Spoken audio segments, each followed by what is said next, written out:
Right now with Patrick. Patrick was at the protest, the rally rather, when it first started. You were saying that this started around 7 in the International District and it was peaceful. Tell me what you saw, Patrick. Yeah, so it started as a peaceful protest at 7 in the International District. They marched down to the police headquarters, still peaceful. They sort of went around. The police would not let them near the headquarters. Eventually they started breaking the windows of the Amazon right next door.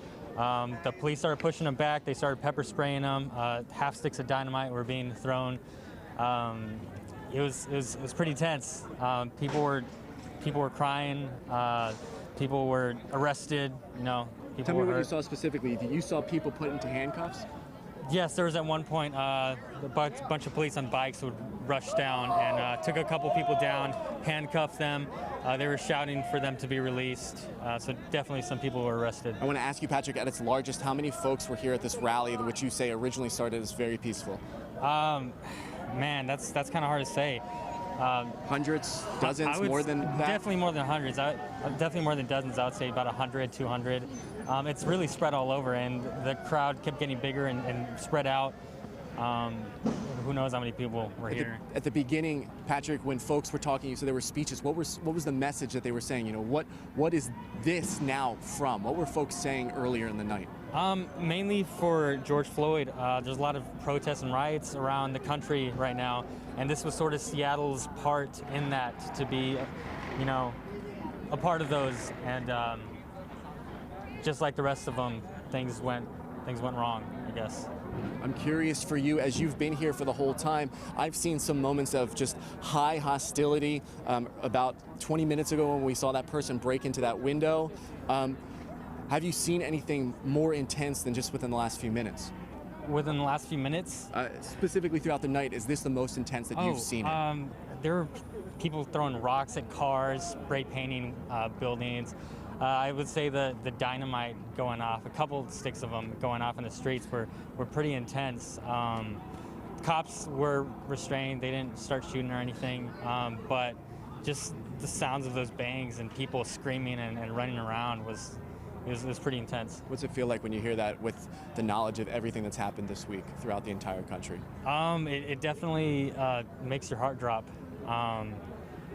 I was trying to stay out of the way, but also, you know, stick around and try to capture on my camera what's, you know, all that's going on right now in this city. I want to ask you, Patrick, as you've been capturing these moments too through your camera, what are you hearing for these folks who have the remains of what was that peaceful rally? What are these people saying, if anything? Because when we turn around and we look, there's moments, this is the majority of what you see, is just this kind of quiet stance, one group against another.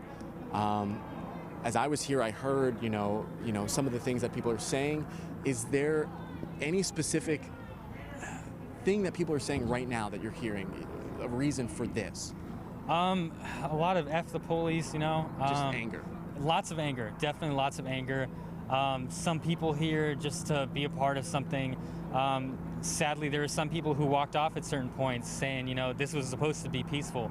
This isn't right, you know. A couple of those people stuck around. Some people just couldn't handle it because this isn't what they stand for. But also, you know, these people are doing what they believe is right against police brutality. I want to ask you, you're here because you're capturing moments too, but what do you think of this? I mean, what you've seen throughout the entire night as someone that lives in this area, this is your city too. When you see this, how does it make you feel? We're living in some insane times. I feel like with everything that's been going on, this is sort of just another thing added to what makes it feel like the world is falling apart. And it's not the best feeling. I have no idea what's going to happen, and I'm sure the rest of the people in the city agree. You know, nobody knows what's going to happen next. Yeah. Patrick, I appreciate you taking the time to share. As Patrick mentioned, he's been here throughout the entire thing. What started at 7 o'clock as a peaceful rally started to change as the marching happened. That's eventually when things got hostile, in parts got violent. Patrick saying several people put into cuffs. put into custody. We saw here earlier in the 9 o'clock someone taken down, and just before we started talking, there was a brief moment that looked like things were going to change. So again, Patrick, I want to thank you for sharing what you've seen, and you're going to continue out here. You said you're going to go to what you've heard is another location where events are happening. And as well as tomorrow, some more protests. Right. Patrick, thank you so much. Thank you. I appreciate it. As of right now,